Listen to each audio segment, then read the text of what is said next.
Hello everybody, this is Michigan Farm Girl and my husband and I are getting ready for planting season. Today, we're spraying the fields. If you are not familiar with our story, I will give you a little background information.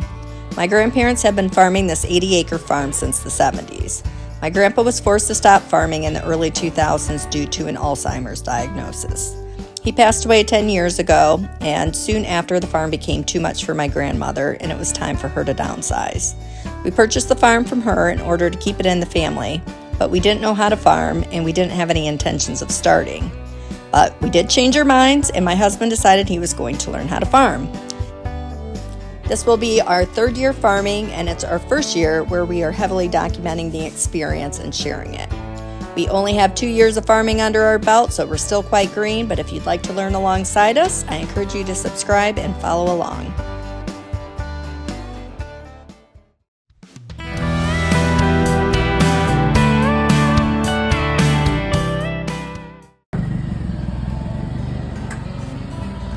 There is a fair amount of prep work involved before my husband will be ready to go out to the fields.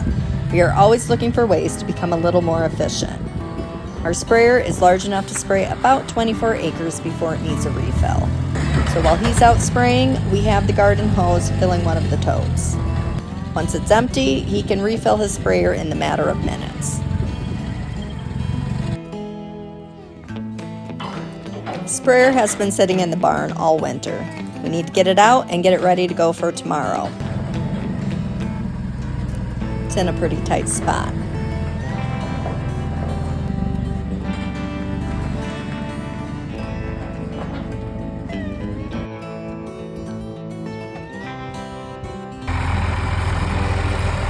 You need to hook it up to the tractor. This thing is extremely heavy after it's filled up with water.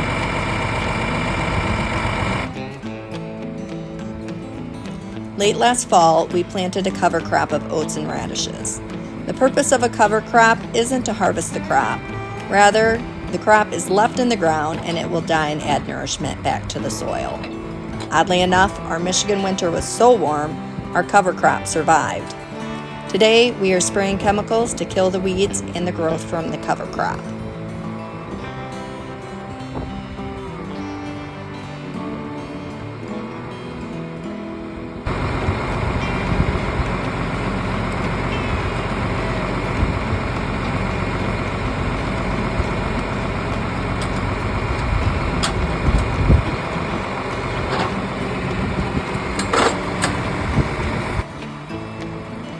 My husband has been chomping at the bit for days watching the weeds grow out there.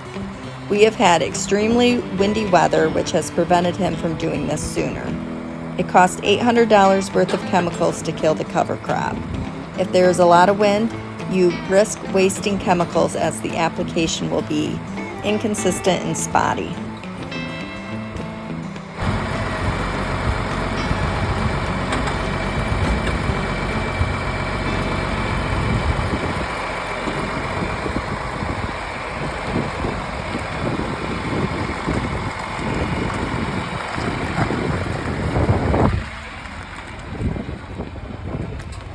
He will throw the hose right in the sprayer tank to fill it up. Once that is all full, he will fill up both the totes as well, so there's plenty of water ready for refills. And here is an example of the sprayer getting a very quick refill by lifting the tote up with a forklift.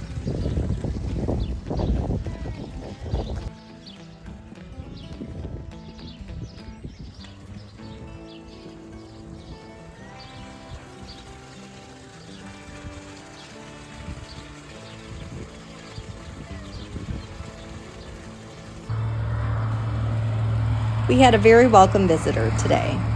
One of our neighbor farmers saw us getting ready to spray and stopped by to check things out. He helped us get the sprayer in working order. He also stuck around to help with measuring the chemicals that needs to be added to the sprayer. This is a pretty normal occurrence and it's typical for them to help each other out. My husband has learned a lot from the many connections he has in our community. Bet he would too. Especially if they're good for burn down. All right. Yeah. I just like I like being able to do it when it's ready. You know. Yeah. Oh yeah, no, like now too. It's like ideal morning meal for it. Has quit spraying his own crops. Really? Yep. He's not doing it at all anymore. Oh yeah. And they got a bigger sprayer and a better sprayer. Yeah. And he said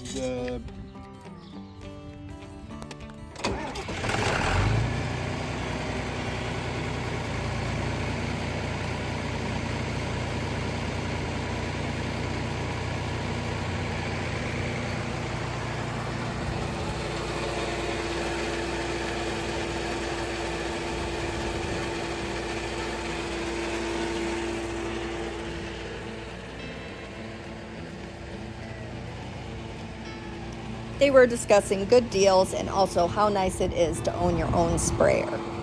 Many farmers will pay a local company to do the spraying for them.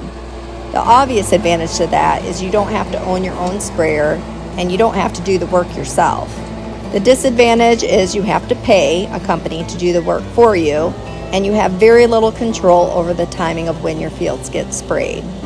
I have heard of farmers that have lost acres of crop because the spraying was not done on time and the weeds overtook.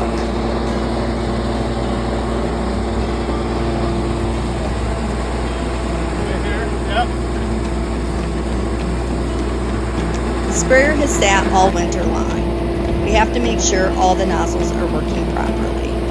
We did have to make a quick stop at the John Deere dealership to replace one of the nozzles. And some of the other nozzles needed help getting unclogged as well.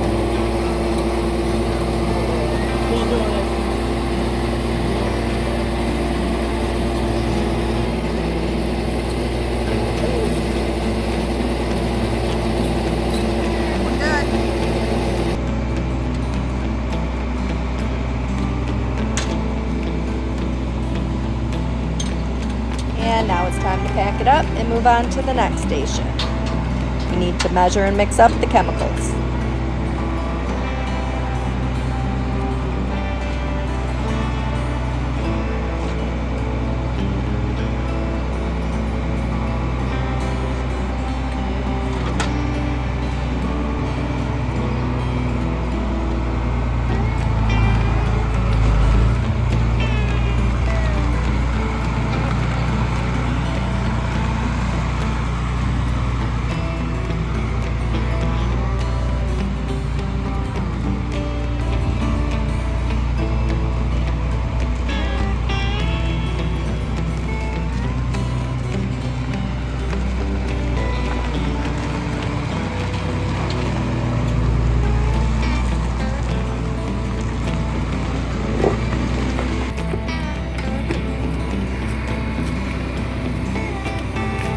We use an agronomist. An agronomist is an expert in the study of soil management and crop development. Our agronomist tells us exactly what chemicals we need and how much, but when it comes down to mixing everything up, we need to do it ourselves.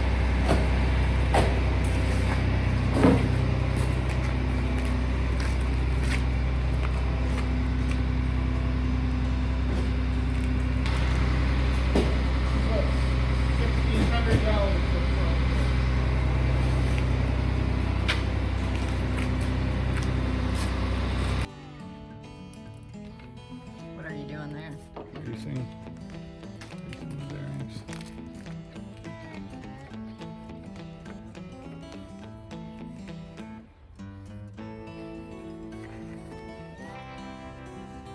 When my grandfather was forced into retirement, they leased their land to another local farmer. That farmer leased the land up until the time we started farming it. He was very meticulous and didn't cut corners.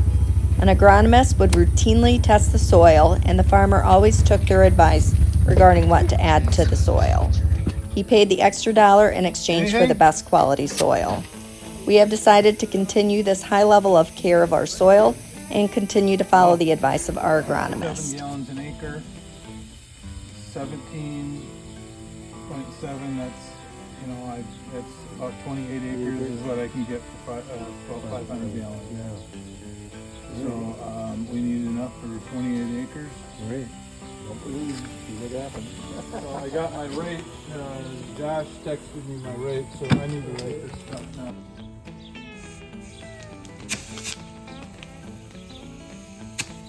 Yeah, over the years, a lot of guys don't really worry about it that much. And I'm not overly concerned, but I can at least put some rubber gloves on when I'm mixing this stuff. It's not that hard.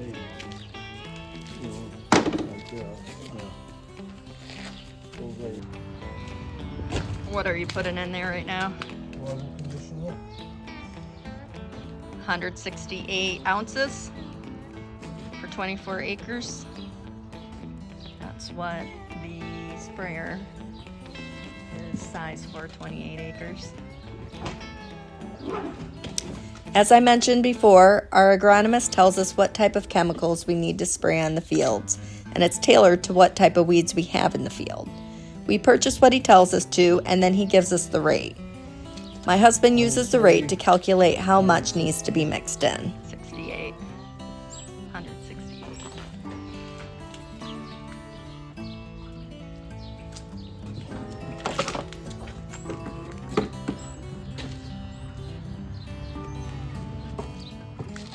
Oh, where's this one? I put this in.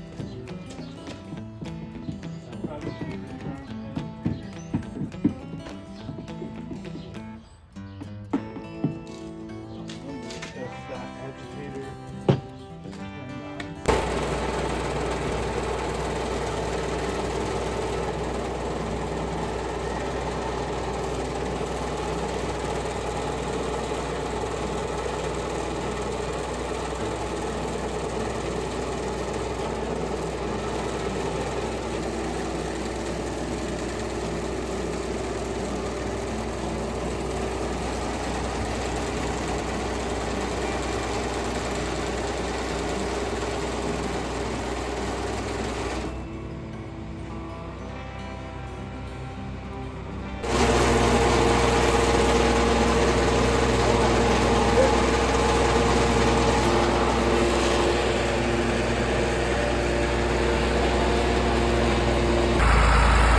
And I think we're finally ready to go.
And I'm going to tag along today.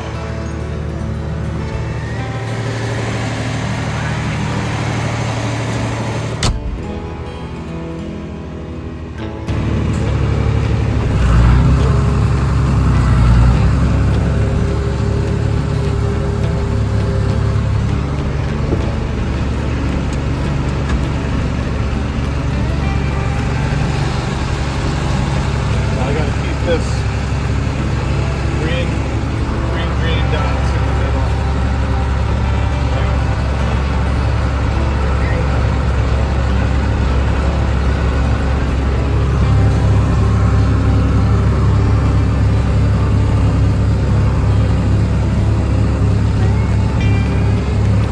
Keep it straight, and you gotta go a certain miles an hour for everything to work out. looking back regularly to make sure everything's operating. Between those three things, you don't have a whole lot of time to screw around. You gotta be paying attention. The lines, basically running on an AB line from point A to point B. It helps keep me in a straight line. You kind of see the line on my screen. We'll get to the end of the row and then we'll get down that next line.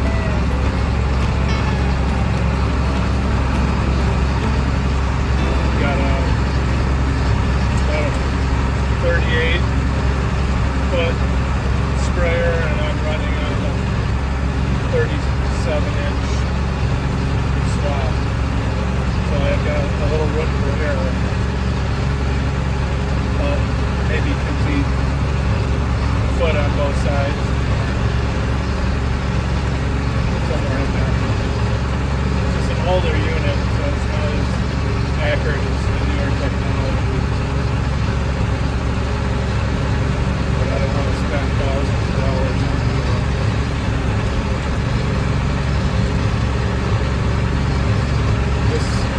This navigation unit cost me about $400.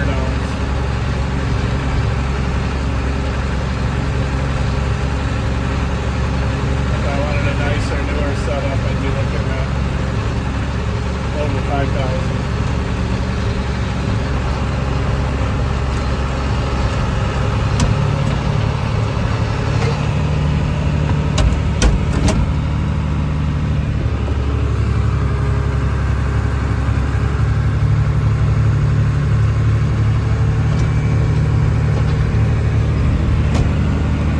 I gotta find my next line here.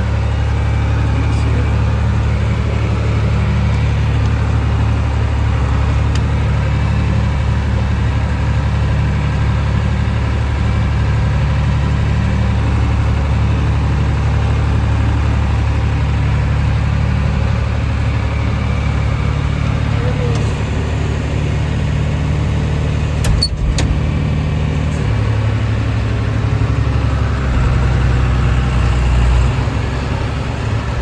Planting the first row is important to get right because all your other rows are going to follow that first row. It took about 6 hours from start to finish. The next step will be planting. This year, we are planning on planting soybeans. We should have a new video for you within the next few weeks. Thanks so much for watching.